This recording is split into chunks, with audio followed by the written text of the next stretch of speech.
the Honorable Rector of University of Borneo Tarakan, Dr.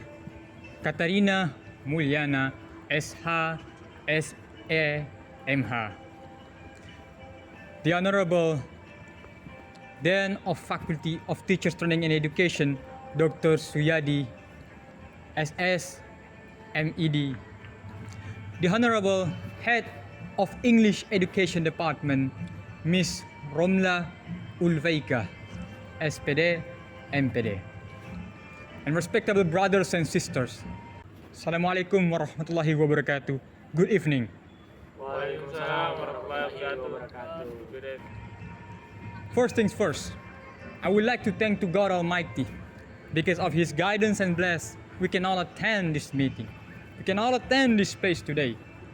It is such an honor to have you in front of me. And let me speak to deliver my message. My message is just one. The title goes, The Israel Occupation of Gaza and Response of International World. Brothers and sisters, for the last 70 years we've seen the total occupation of that place, the brutal and torture. We can see the Nakba incident in which millions of people getting kicked out of their own home. You've seen it already. They bring nothing but destabilization upon the region. They level the hospital. They get the building out of the commission. They move 2 million people out of their home, and they promise the safe passage to Rafah, to which they bomb it themselves.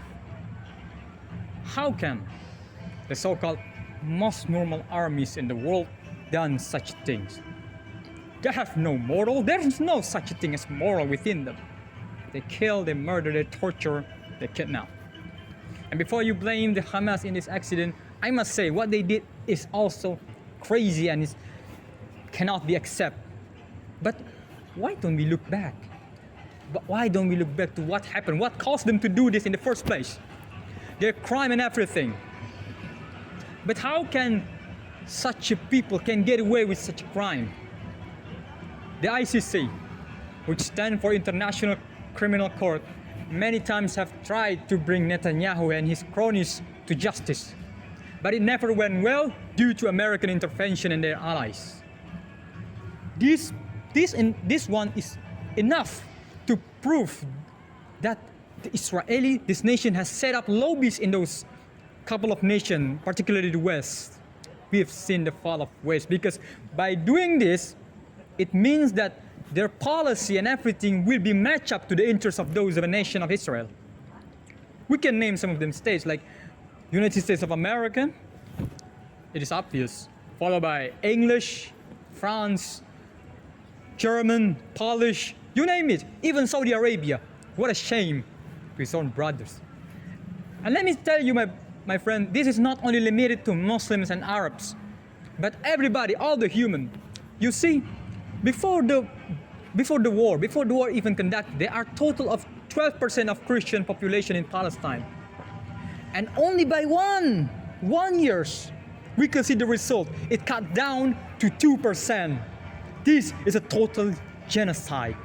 Bethlehem, which believed to be the holiest place of Christian, the place in which Jesus Christ born, become the dangerous place for Christian to live.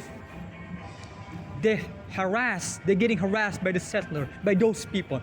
They get them building and everything, put tax on them, an expensive one. Can you imagine such a thing's been happened to you? What a shame.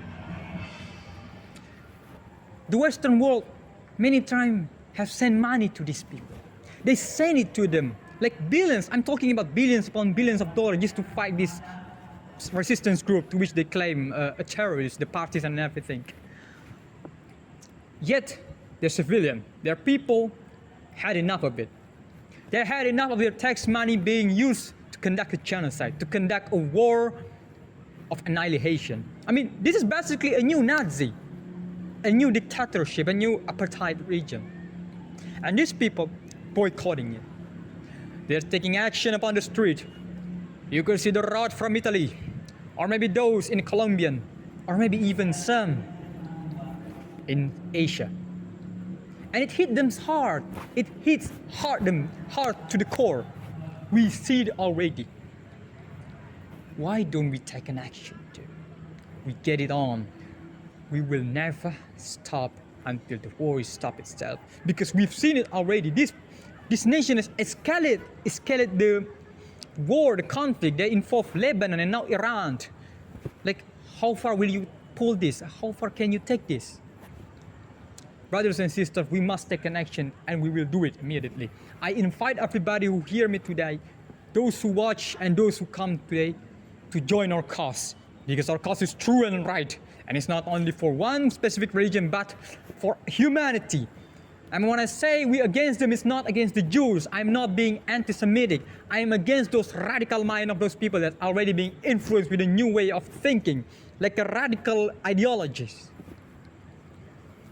I'm about to end my speech now, but before that, I would like to apologize if there's any words within my speech that hurts anybody's feeling.